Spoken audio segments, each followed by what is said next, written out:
करुणामयी माँ परम प्रभु श्री अरविंद आज एक विशेष दिवस करुणामयी माँ आज महासमाधि दिवस सारा पृथ्वीर विभिन्न स्थान रे आज दिवस टी को आम माँ स्मृति रे विशेष भाव समर्पित करिछु एवं आज जो आलोचना रो शीर्षक रखा जायछि यह पृथ्वी पई गोटे नूतन दिगंत अटे कारण आध्यात्मिकता से अतिमानसर उच्चतार क्या पूर्वर पहुंची नथिला निज श्रीमा अतिमानसर आलोकरे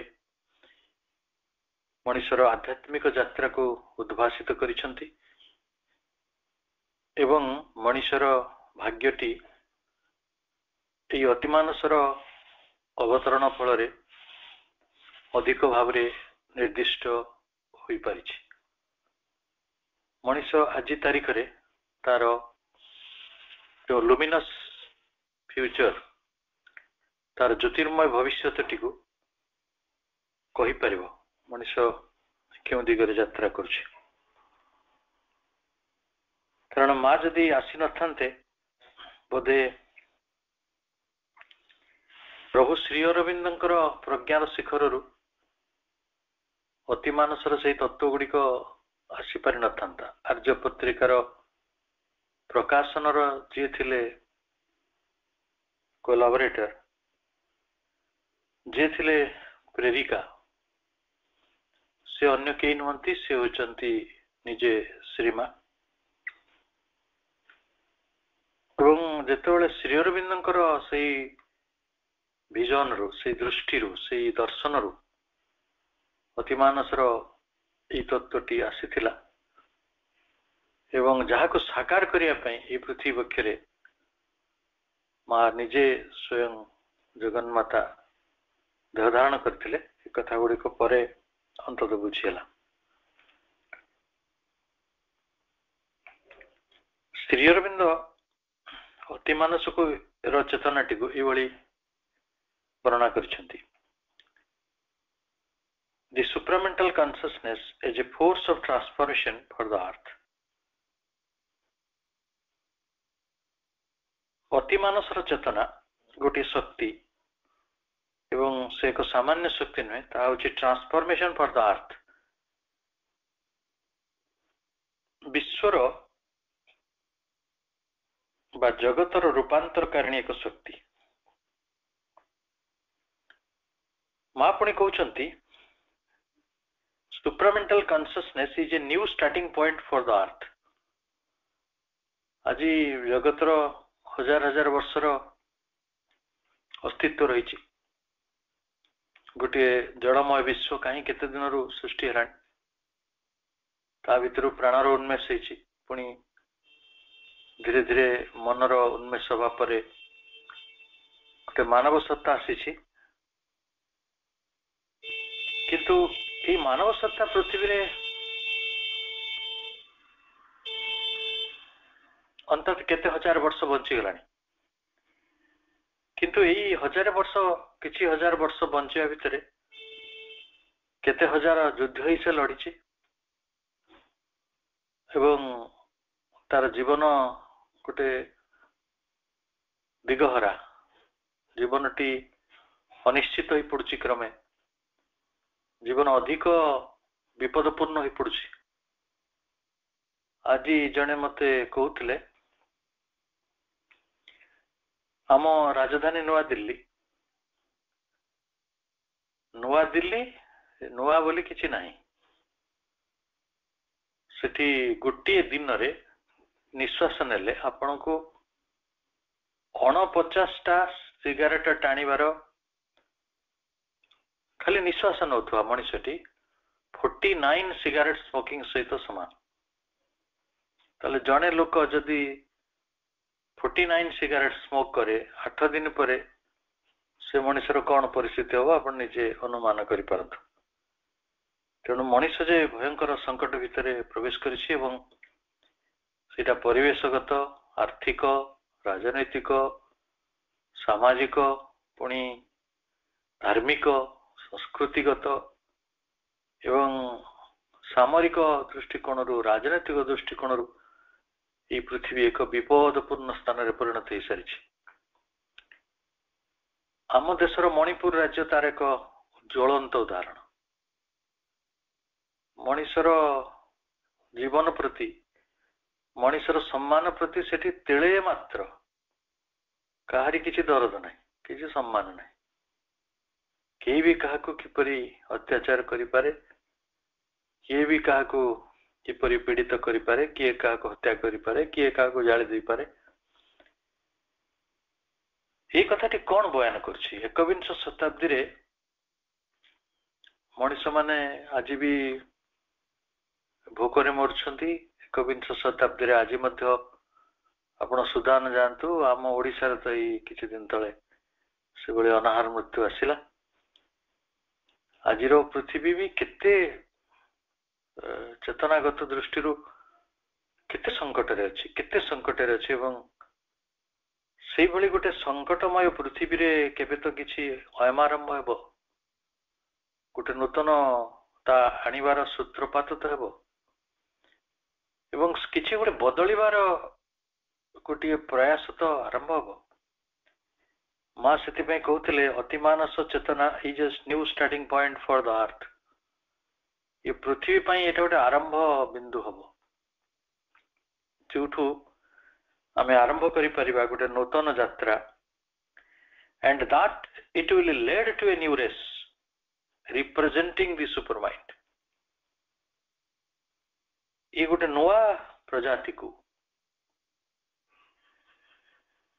प्रकृति रे रिप्रेजेंट करिवो ये नुआ चेतनाटी अतिमानस चेतनाटी एवं से नुआ जातिटी हेबो अतिमानव जाति जहाँ पाखरे रहिथिबो अतिमानस। माँ अतिमानस चेतना को गोटे विजन बोली कहउछंती गोटे दृष्टि गोटे दर्शन गोटे आलोक बोली से अभिहित करुछंती जे गतिशील ए लाइट दैट मूव्स एवं ए पृथ्वीर समस्त घटना प्रतिस्पंदन स्पंदन सब किछि को जे व्यवस्थित करती ये विश्व विधान जो विधानटी ये जगत रे कार्य करे। आज जने कहले कोठी से कृष्ण राधा अछंती कोठी शिव पार्वती अछंती कोठी मु कहले देखंतु एनर्जी तो दुई प्रकार गोटे मस्कुलाइन गोटे फेमिनाइन ताको आमे शब्दगत भाव में से भली बुझीछु दुईटी शक्तिर मिलन होछि दैट इज ए प्ले जो लीला भितर ए विश्वर समस्त स्पंदन गतिशील होछि। ताको आउरी प्रमाण दरकार थिला कारण आमे सब स्थूल रूप से शिव पार्वती को बुझीछु बा कृष्ण राधा को बुझीछु किंतु जदि अणुपरमाणु स्तर निया जीवो और मु जदि एक कथा कहबी प्रोटॉन गुडी कहले शिव एवं इलेक्ट्रॉन गुडी कहले पार्वती और प्रोटॉन टा हला कृष्ण एवं इलेक्ट्रॉन गुडी कहले राधा ताले से भली गोटे विज्ञानमय दृष्टि न कले नथिले जने मनुष्य से पूरी बुझी परिबनी। तेणु से अतिमानस चेतनाटी दरकार विज्ञानमय चेतनाटी दरकार। तेणु it will lead to a new race representing super mind. तेणु नूतन प्रजाति आसो जे यहीपरि कथा गुड़िक व्यक्ति बुझिबो व्यक्ति सापेक्ष नुहे गोटे नर्व्यक्तिक शक्ति को नर्व्यक्तिक लीलाटी को अंतत बुझी पारिबो विज्ञानमय दृष्टि रे। माँ अतिमानस को कहते ए वार्मथ पावर गोटे ये गोटे उष्म शक्ति उष्मता एक शक्ति ये गोटे आनंद joy that is more intense than intellectual activity ये पृथ्वीर मनीष मैंने बुझी पारे ना जे ज्ञान विज्ञान मनीष को केते तृप्ति दिए ज्ञान विज्ञान रे जे तृप्ति पाइलानी से तृप्तिर गोटे मूल परिभाषा पाखरे पहुंची गलानी तेणु से भली आत्मा मानकु आमे अनेक सम्मान करि परिबा जो माने ज्ञान विज्ञान रे तृप्त हेले किंतु ज्ञान विज्ञान ठारो आहुरी तीव्र आहुरी प्रगाढ़ आहुरी गभीर गोटे उष्मता रही आहुरी प्रगाढ़ एक शक्ति रही आहुरी गोटे आनंद रही जो कथाटी को माँ जानती बा माँ से भली वर्णना करुछंती ये अतिमानसर चेतना एपरी गोटे दृष्टि एपरी गोटे दर्शन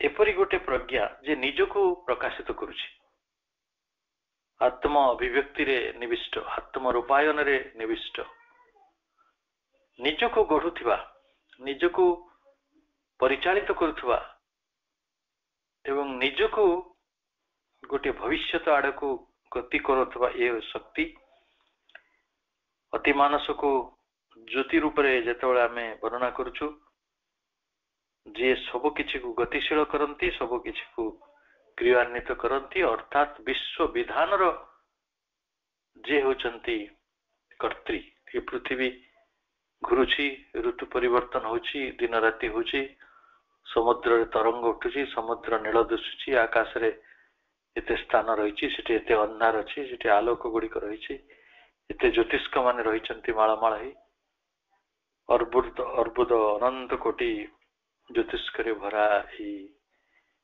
आकाश ये सब गुड़िकर जे आयोजन करिसंती सेही अति मानस माँ पुणी जेपरि कहिसंती warmth power and joy the supramental consciousness is a warmth power and joy that is more intense than the intellectual activity माँ दाबी करिसंती the mother claimed to have experienced the descent of the supramental consciousness on earth on February 29, 1956 1956 February 29 तारीख रे पृथ्वी परिमंडल मध्य को पृथ्वीर परिवेश मध्य को अतिमानसर चेतना प्रवेश करिछि एथिरे मां निजे ताको सुनार जो कबाटटी को निजे भांगी जो चित्र गुड़िक आम देखुचु तापरे अतिमानसर ज्योति अतिमानसर आनंद अतिमानसर शक्ति ये पृथ्वीर वातावरण को आसीछि एवं आमे बारंबार से कथा को आलोचना करछु जे माँ ताको गोल्डन डे बोली कहउछथि स्वर्णिम दिवस ये अतिमानस हेउछि नूतन सुवर्ण आमे गोटे पुराना सोना को जानिथिले जोड़ा धातु गुड़िक जार मूल्य 10 ग्राम रे एते टंका बोली हम जानिछु किंतु माँ कहउचंती सुवर्ण नूतन सुवर्णटी होछि अतिमानस तेणु आपण को जदि आज तारीख रे किए कहे सुवर्ण शब्दटी को गोल्ड गोल्डन ताले आपण ताको अतिमानस बोली बुझिबे जो माने मांकर अनुगामी हेलेनी मांकर कहवा कथा ये अनुभूति थिला वास्तव मूर्त एवं भगवानंकर गोटे उपस्थिति मटेरियल ये सब किछि पई भगवानंकर परात्पर परमेश्वर सच्चिदानंदंकर स्वीकृति रही माँ केवल अतिमानसर महाचेतनार महादेवी ही कि से कार्यटी को संभव करछंती कारण अतिमानसर से विभागटी संपूर्ण भाव में न्यस्त रही माँ को माँ होचंती वास्तव में अति चेतनार ମହାଦେବୀ, ଅତି ମାନସର ମହାଦେବୀ। ତେଣୁ ସେଇ ହ୍ୟୁଜ ଗୋଲ୍ଡେନ ଡୋର ଯୋଉ କଥାଟି ମୁଁ କହୁଥିଲି, ବିରାଟ ସୁନାର କବାଟ, and a single blow with a golden hammer, ଗୋଟେ ସୁନାର ହାତୁଡ଼ିରେ ସେ ତାକୁ ଗୋଟିଏ ଥରରେ ଆଘାତ କରିଛନ୍ତି, that shattered the door and released the supramental light, force and consciousness. ଅତି ମାନସର ଆଲୋକ, ଅତି ମାନସର ଶକ୍ତି, ଅତି ମାନସର ଚେତନା ଏଇ ଜଗତ ବକ୍ଷକୁ ଆସିଛି। ଏବଂ ଯେତେବେଳେ এই ଅତି ମାନସର ଅଭିବ୍ୟକ୍ତିର କଥାଟି କହୁଛନ୍ତି,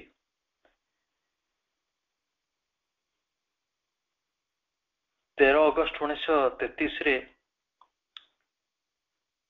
କେହି ଜଣେ ପଚାରିଲେ, am I right in thinking that the mother as an individual embodies all the divine powers and brings down the grace more and more to the physical plane? Am I right? ମୁଁ ଠିକ ଅଛି ଯେ ମୁଁ in thinking ମୁଁ ଚିନ୍ତା କରୁଛି, ମୋର ଚିନ୍ତା କରିବାରେ ଠିକ ଅଛି କି ଯେ ମା ଜଣେ ବ୍ୟକ୍ତି ଭାବରେ embodies all the divine powers, ସମସ୍ତ ଦିବ୍ୟ ଶକ୍ତିକୁ ସେ ଶରୀର ମଧ୍ୟରେ ଧାରଣ କରିଛନ୍ତି ଏବଂ brings down the grace more and more to the physical plane, এই ଭୌତିକ ଭୂମିକୁ ଅଧିକରୁ ଅଧିକ କରୁଣାକୁ, ଭଗବତ କରୁଣାକୁ ସେ ଅବତରଣ କରୁଛନ୍ତି। ତାପରେ ପ୍ରଭୁ ଉତ୍ତର ଦେଉଛନ୍ତି, yes, ଶ୍ରୀ ଅରବିନ୍ଦ କହୁଛନ୍ତି ହଁ, and that her embodiment is a chance for the entire physical to change and to be transformed. ଏବଂ ପ୍ରଶ୍ନକର୍ତ୍ତା ପଚାରୁଛନ୍ତି, ସେ ଯୋଉ ଶରୀର ଧାରଣ କରିଛନ୍ତି ସମସ୍ତ ଦିବ୍ୟ ଶକ୍ତିକୁ ନିଜ ଭିତରେ ଆତ୍ମସ୍ଥ କରିକି, କଣ ସେଇଟା ଗୋଟେ ମଣିଷ ପାଇଁ ସୁଯୋଗ ଯେ ସମଗ୍ର ଭୌତିକଟି ପରିବର୍ତ୍ତିତ ହେବ, ରୂପାନ୍ତରିତ ହେଇଯିବ? ପ୍ରଭୁ କହୁଛନ୍ତି, it is a chance for the earth consciousness to receive the supramental into it. ଏଇଟା ହିଁ ସୁଯୋଗ, ଏଇଟା ହିଁ ଦେବ ମୁହୂର୍ତ୍ତ। ଯଦି ଆମେ ଏବେ ଗ୍ରହଣ କରି ନ ପାରିବା ତେବେ ଆଉ କେବେ କରିପାରିବା କିଏ ଜାଣେ? ଏଇ ହଉଛି ସମୟ, ଯୋଉ ସମୟରେ ଦେବ ମୁହୂର୍ତ୍ତର ଯୋଉ ସୁନ୍ଦର ସଂଜ୍ଞାଟି ପ୍ରଭୁ ଶ୍ରୀ ଅରବିନ୍ଦ ନିଜେ ଦେଇଛନ୍ତି। ସେ କହୁଛନ୍ତି, ଯୋଉଠି ଗୋଟେ ସର୍ବନିମ୍ନ ପ୍ରୟାସରେ ଆମେ ସର୍ବାଧିକ ଫଳାଫଳ ଗୁଡିକ ପାଉ, ସେଇଟା ହଉଛି ଦେବ ମୁହୂର୍ତ୍ତ। ମୁଁ ଆଜି ଗୋଟେ ପିଲାକୁ କହୁଥିଲି, ଗୋଟେ ପିଲା ଜଣେ ଯିବ ମୂଲ ଲାଗିବାକୁ, ସକାଳୁ ସଞ୍ଜ ଯାଏ ଖରାରେ ଖଟିବ, 6 ଘଣ୍ଟା 8 ଘଣ୍ଟା ଯେତିକି ବି ତାର ଖଟିବାର କଥା, ପ୍ରଚୁର ଖରା ଖାଇବ, ଶୀତ ସହିବ, ବର୍ଷା ସହିବ, ହୁଏତ 300-400 ଟଙ୍କା ରୋଜଗାର କରିପାରେ। କିନ୍ତୁ ଆଜିର ସମୟ ଏପରି, ଯାହାର ଟିକେ ସାମାନ୍ୟ ବୁଦ୍ଧି ଥିବ, କୌଣସି ଗୋଟେ କମ୍ପାନୀରେ ସେ ଗୋଟେ କମ୍ପ୍ୟୁଟର କାମ ଟିକେ କରିଦବ ବା ସେୟାର ମାର୍କେଟରେ ଟିକେ 1-2 ଘଣ୍ଟା କାମ କରିଦବ, ସେ କେତେ ଗୁଣା ତାଠାରୁ ଅଧିକ ରୋଜଗାର କରିପାରିବ। ମାନେ ଏଇଟା ଗୋଟେ ଏକ୍ସାମ୍ପଲ, ଗୋଟେ ଉଦାହରଣ, ଯୋଉ ଉଦାହରଣଟି ଆମକୁ ସ୍ପଷ୍ଟ କରିଦଉଛି ଯେ ଗୋଟେ ସମୟ ଆସୁଛି ଯୋଉ ସମୟରେ ଆପଣ ଅଳ୍ପ ପରିଶ୍ରମରେ ଅଧିକ ରୋଜଗାର କଥା କହୁନାହିଁ, ଅନେକ କଥାକୁ ସମ୍ଭବ କରିଦେଇପାରିବେ ଅଳ୍ପ ପ୍ରୟାସରେ। ଯେପରି ଗୋଟେ ଆଧ୍ୟାତ୍ମିକ ଜୀବନ ପାଇଁ ଅତୀତରେ ଆପଣଙ୍କୁ ବଣକୁ ଯିବାକୁ ପଡୁଥିଲା। ରାଜପୁତ୍ର ବୁଦ୍ଧ, ତାଙ୍କୁ ଘର ସଂସାର ଛାଡିବାକୁ ପଡିଲା, ପୁତ୍ର କନ୍ୟା ସ୍ତ୍ରୀ ସବୁ, ବାପା ମା ସବୁ ଛାଡିକି ସେ ଗଲେ। ମହାବୀର ବି ସେଇଭଳି ଦେଶାନ୍ତରୀ ହେଇଥିଲେ, ସେ ବି ରାଜପୁତ୍ର ଥିଲେ।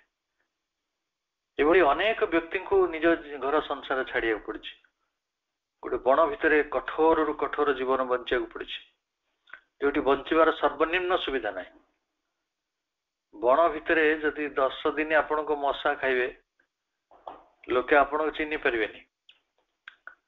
ସେ ଯୋଉ ଚିତ୍ରରେ ଯେମିତି ସବୁ ଦିଶେ ନା, ବଣ ଭିତରେ ରହିଛନ୍ତି ଅଥଚ ଦେବତା ଭଳି ଉଜ୍ଜଳ ଦିଶୁଛନ୍ତି, ସେମିତି ସମ୍ଭବ ନୁହେଁ। ଯାଇ ବଣରେ ଦେଖନ୍ତୁ ତ, କେତେ କଠୋର ଥିଲା ସାଧନା, କେତେ ପ୍ରାଣାୟାମ କରିବାକୁ ପଡୁଥିଲା, କେତେ ଆସନ କରିବାକୁ ପଡୁଥିଲା, କେତେ ବ୍ୟାୟାମ କରିବାକୁ ପଡୁଥିଲା, କେତେ ଜପ ତପ, କେତେ ଯଜ୍ଞ କର୍ମ କରିବାକୁ ପଡୁଥିଲା, କେତେ ଶାସ୍ତ୍ର ଅଧ୍ୟୟନ କରିବାକୁ ପଡୁଥିଲା। ଅତିମାନସର ମହାଦେବୀ ମା ସେ ସାଧନାକୁ ଏତେ ସରଳ କରିଦେଇଛନ୍ତି। ଶରୀର ଭଲ ନାହିଁ, ମାଙ୍କ ଆଶ୍ରୟରେ ରୁହ। ମନ ଭଲ ନାହିଁ, ମାଙ୍କ ଆଶ୍ରୟରେ ରୁହ। ପ୍ରାଣରେ ବିକ୍ଷୋଭ ଅଛି, ମାଙ୍କ ଆଶ୍ରୟରେ ରୁହ। ଜୀବନରେ ଅନେକ ଦୁର୍ଘଟଣା ଘଟୁଛି, ଅନେକ ବିପଦ ମାଡି ଆସୁଛି, ମାଙ୍କ ଶରଣ ରୁହ। କେବଳ ମାଙ୍କ ଚେତନାରେ ରହିବା, ମାଙ୍କୁ ଡାକିବା, ମାଙ୍କୁ ସବୁ କଥା କହିବା, ମାଙ୍କୁ ଚିହ୍ନିବା, ମାଙ୍କୁ ଜାଣିବା, ମାଙ୍କ ନିକଟରେ ଆସ୍ପୃହା ପ୍ରକାଶ କରିବା, ଏ ସବୁ ଗୁଡିକ ହଉଛି ଏଇ ଯୁଗର ସରଳ ସର୍ବନିମ୍ନ କଥା। ଖାଇଲା ବେଳେ, ଶୋଇଲା ବେଳେ, କଥା କହିଲା ବେଳେ, କର୍ମ ଆଚରଣ କଲା ବେଳେ କେବଳ ମାଙ୍କୁ ସ୍ମରଣ କରିବା, ରିମେମ୍ବର ଏଣ୍ଡ ଅଫର। ଏଡେ ବିରାଟ ଯୋଗ, ଯାହାର ଲକ୍ଷ୍ୟ ଏତେ ସୁଦୂର ପରାହତ, ଏତେ ସୁଦୂର ପ୍ରସାରୀ ତାର ଲକ୍ଷ୍ୟ, କିନ୍ତୁ ପ୍ରୟାସଟି କେବଳ ମା, କେବଳ ମା। ତେଣୁ ପ୍ରଭୁ ସେଇ କଥାକୁ ଲକ୍ଷ୍ୟ କରି କହୁଛନ୍ତି, ଏଇଟା ହଉଛି ଦେବ ମୁହୂର୍ତ୍ତ। It is a chance for the earth consciousness to receive the supramental to intuit. ଏଇ ହଉଛି ସୁଯୋଗ, ଯୋଉ ସମୟରେ ଅତି ମାନସକୁ ଆମେ ପୃଥିବୀକୁ ଆଣିପାରିବା, and to undergo first the transformation necessary for that to be possible. ସେଇଟାକୁ ସମ୍ଭବ କରିବାକୁ ହେଲେ ପ୍ରଥମେ କିଛି ରୂପାନ୍ତର ମଧ୍ୟକୁ ଯିବାକୁ ପଡିବ। ଏବଂ ସେ ରୂପାନ୍ତର କଥା ଗୁଡିକ ତ୍ରିବିଧ ରୂପାନ୍ତରରେ କୁହାଯାଇଛି, ଯୋଉଠି ଗୋଟେ ଚତ୍ତିକରଣର ଆବଶ୍ୟକତା ରହିଛି। ଚତ୍ତିକରଣ ପରେ ଆଧ୍ୟାତ୍ମିକରଣ, ସ୍ପିରିଚୁଆଲାଇଜେସନ, ଏବଂ ତାପରେ ସୁପ୍ରମେଣ୍ଟାଲାଇଜେସନ, ଅତି ମାନସିକରଣ। ଏବଂ ଏଇ ପୃଥିବୀରେ ବାସ୍ତବରେ ଅଧ୍ୟାତ୍ମର ସେଇ ଗଭୀର ଯାତ୍ରାଟି, ଅଧ୍ୟାତ୍ମର ସେଇ ସତ୍ୟ ଯାତ୍ରାଟି ଆରମ୍ଭ ହୋଇନାହିଁ। ଅଧ୍ୟାତ୍ମ ମଧ୍ୟ ବ୍ୟକ୍ତି ପ୍ରତିଷ୍ଠା, ଅଧ୍ୟାତ୍ମ ମଧ୍ୟ ବ୍ୟକ୍ତିଗତ ମୁକ୍ତି ଏବଂ ସେଇ ଅହଂ କେନ୍ଦ୍ରିତ ହେଇକି ରହିଛି। ଯୋଉଠି ବ୍ୟକ୍ତିଗତ ରହିଛି, ବ୍ୟକ୍ତିଗତ ମୁକ୍ତିର କଥା ରହିଛି, ବ୍ୟକ୍ତିଗତ ନିର୍ମାଣର କଥା କହିଛି, ସେ ସବୁ ଗୁଡିକ ଆପାତତଃ ଗୋଟିଏ ଦୃଷ୍ଟିରୁ ଅହଙ୍ଗତ ହେବାକୁ ବାଧ୍ୟ। କିନ୍ତୁ ପ୍ରଭୁ ଯେତେବେଳେ ନୂତନ ଯୁଗଟିକି ଆଣୁଛନ୍ତି, ନୂତନ ଯୁଗର ସୂତ୍ରପାତ ହେଉଛି, ନବସୃଷ୍ଟି ଆସୁଛି, ନୂତନ ପ୍ରଜାତି ଆସୁଛି।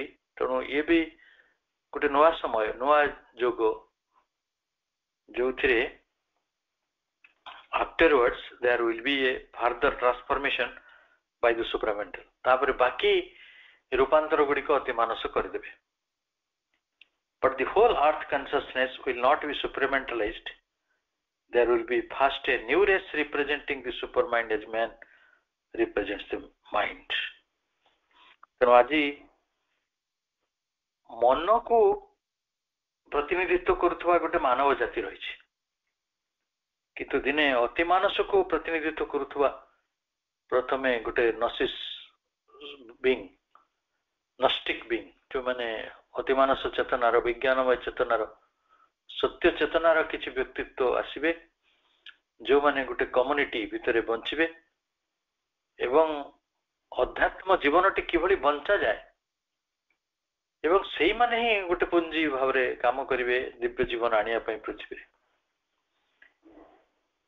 ଏକଥା କେମିତି ସମ୍ଭବ ହବ?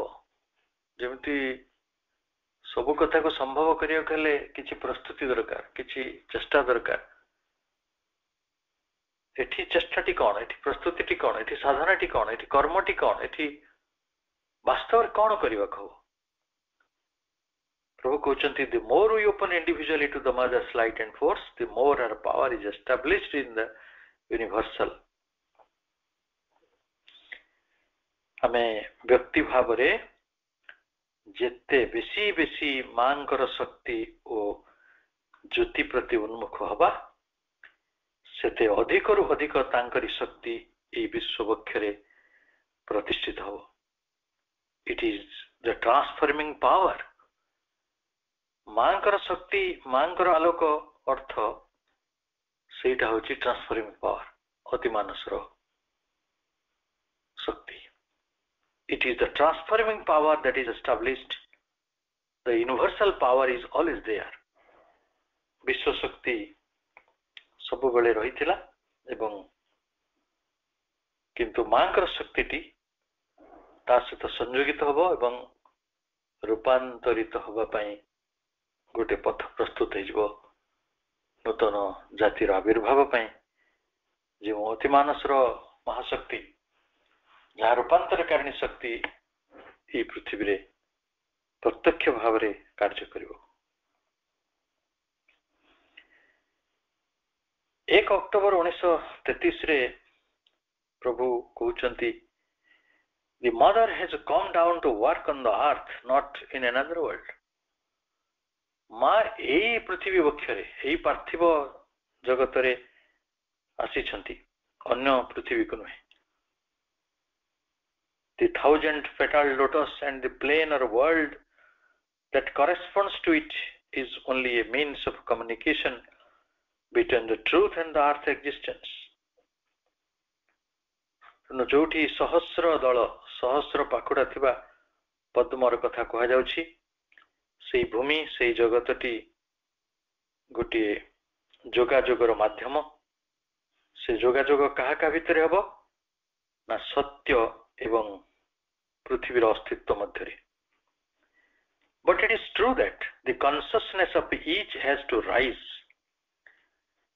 आज पृथ्वीर चेतनार रूपांतर हवा दरकार एवं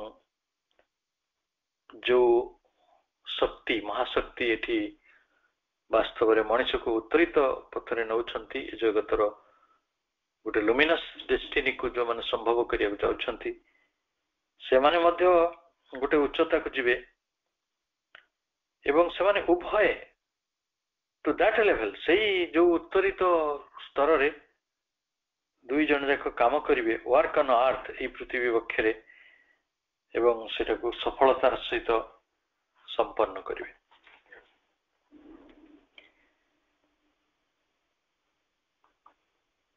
मां का संपर्क रे पुणे श्री अरविंद सावित्री रे कहउछंती शी हैड फाउंड हरसेल्फ. से निज को आविष्कार करिसंती. She knew her being same. तांको सत्तार लक्ष्य से जानिले. आमे जो माने सत्तार लक्ष्य को जानी नांती से माने वास्तव रे रूपांतर रो ए कार्य टु केते सहज भाव रे करि परिबे. मां निज को जानिले निज को आविष्कार कले found herself. She knew her being same. तांको सत्तार लक्ष्य टु जानिले. This bright perfection of our inner state. तांको अंतर स्थितिर तेजस्विनी परिपूर्णता को भी जानिले. poured overflowing into her outward scene. बाह्य परिवेश को परिप्लावित कर देइछि अजाडी देकी परिप्लावित कर देइछि. made beautiful dull common natural things. जो साधारण प्राकृतिक कथा गुड़िक जहाँ साधारण भाव रे निरस होकर रही है डल होकर रही है निष्प्रभ होकर रही है ताको से सुंदर कर देले. एवं and action wonderful and time divine. काल हला दिव्य एवं कर्म हला मध्य सुंदर वंडरफुल. तेणु माँ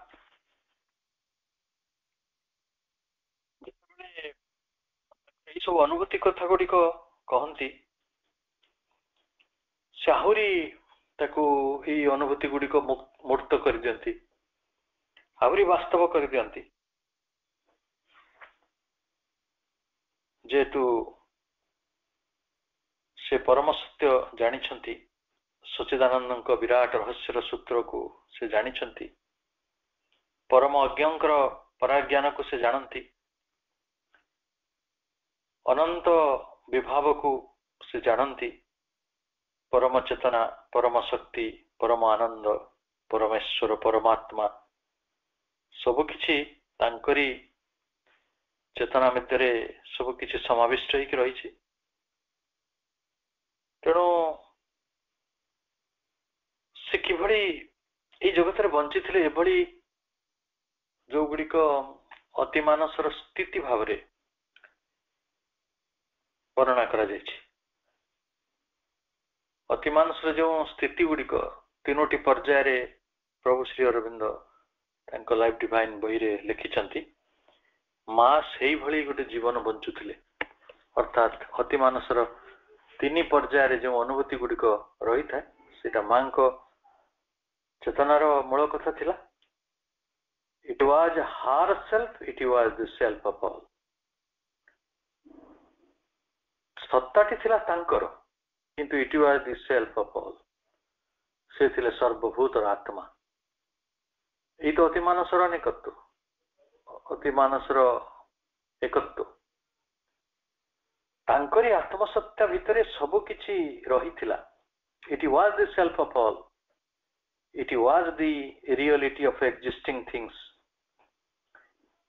एटी जो मन एक्जिस्टिंग, जो मन स्थितिशील सब वस्तु आज से थिले सत्य वास्तवता। It was the consciousness of all that lived. एटी सब किछि जहा जीवन बंची थिला, जहा जीवित थिला, सबुर चेतना से थिले। It was the bliss of formlessness and form जो माने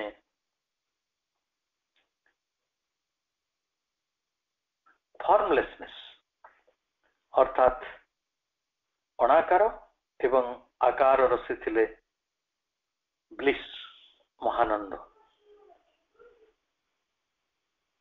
and felt and saw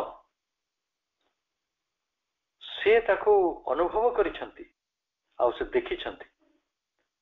it was timelessness and time. से कालातीत को देखिसंती, से कालगत को देखिसंती। कालगत को जिते देखिए से एप्रहेंडिंग नॉलेज रे देखिए, और जिते कालातीत को देखिए से कम्प्रहेंडिंग नॉलेज रे देखिए। तेणु जे कालातीत को जानती, काल को जानती, जे अनाकार को जानती, जे आकार को जानती एवं उभयर आनंद को जानती। अनाकार भी एक आनंद अच्छी, आकार भी एक आनंद अच्छी। It was all love and one beloved arms. तेणु सेठी कहउचंती अखिल विश्व प्रेम आउ परम प्रेमास्पदंकर बाहुजुगल। It was sight and thought in one all-seeing mind. सर्वदर्शी मनर से थिले दृष्टि और विचार। It was joy of being on the peaks of God. प्रभुंको परम शिखर रे से थिले परम सत्तार महानंद। तेणु माँ जे यही सब अनुभव गुड़िक तांकर ध्यान प्रार्थना रे सब लिखिचंती। 1915 मे 24 से लिखुचंती वर्तमान पृथ्वी पृष्ठ रे मोर समग्र सत्ता स्वरूप एई चेतना केंद्र ठारू तुमे जहा आशा करूछ ता आगे स्पष्ट होई उठिची। ताला सकल जड़ रूप मध्य जीवनी शक्ति होई उठिबा। सकल रूप मध्य से जीवनी शक्ति को संगठित और व्यवहार करुवा चिंता शक्ति होई उठिबा।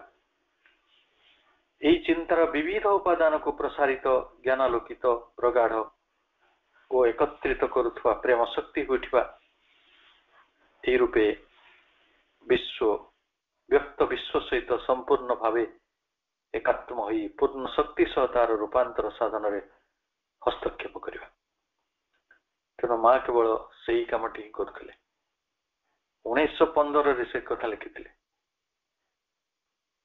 जितेबाला ठीक श्री अरविंद सहित तांकर प्रथम साक्षात घटी। तेणु से थिले से रहस्यमय चेतनार महाद्युतक से शक्तिमय परम उल्लासर से थिले साक्षात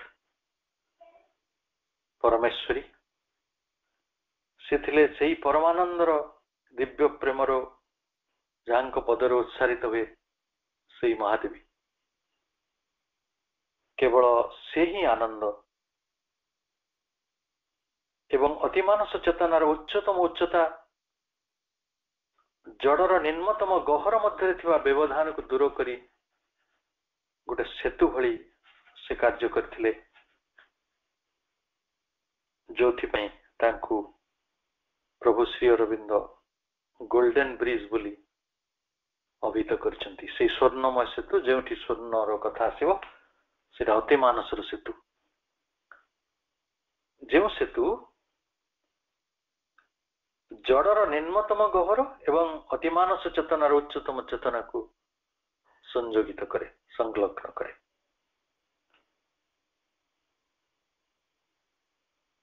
से महाकाल एवं शाश्वतर परपारे तो चली जाइछंती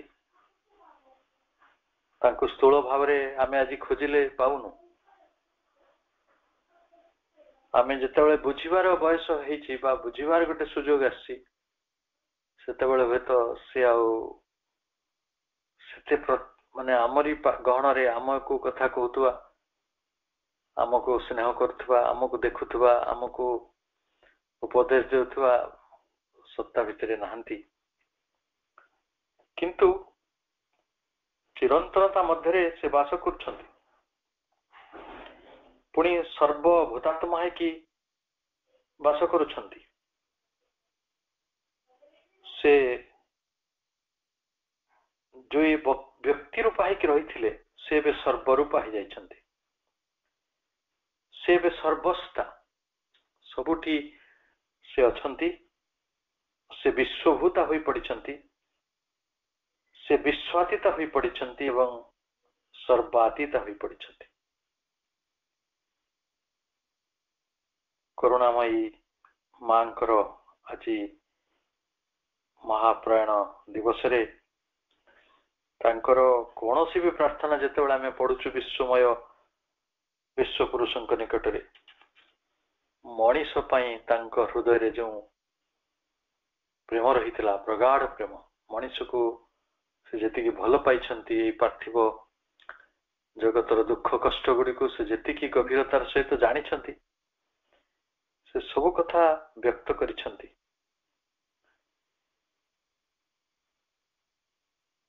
मां निजे स्पष्ट करिछंती जे her spirit saw the world as a living God. It saw the one and knew that all was he. तांको आत्मा विश्व को जीवंत भगवान रूप में देखिछंती एवं से परम एकं को मध्य सर्वरूप रे जानिछंती जे एभली परम चेतनार अधिष्ठात्री देवी थिले से थिले हमर परमा जननी करुणामयी माँ एवं एक शीर्षस्था महाशक्ति से महाशक्ति होची अति मानसर शक्ति अति मानसर आलोक ज्योति को बहन करी समग्र पृथ्वी को रूपांतरित करने क्लदाक्त पृथ्वी रे जे पाद रखिथिले से पृथ्वी को धन्य करिसेंती एवं तांकर उपस्थिति ही एक कथा बारंबार प्रमाणित करुछि जे दिने ये पृथ्वी स्वर्ग हो मनुष्यर जीवन खूब धन्य हो समस्त को शुभेच्छा सहित आज आलोचना ये रखुछि वंदे मातरम।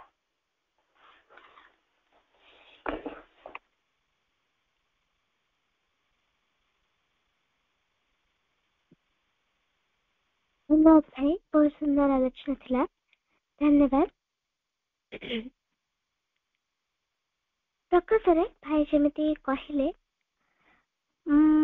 माँ आम भितरे आम समस्त भितरे जो कौन माने छोट पावर हेले मध्य सेटा माँ को भितरे ସମାହିତ ରହିକି ଅଛି।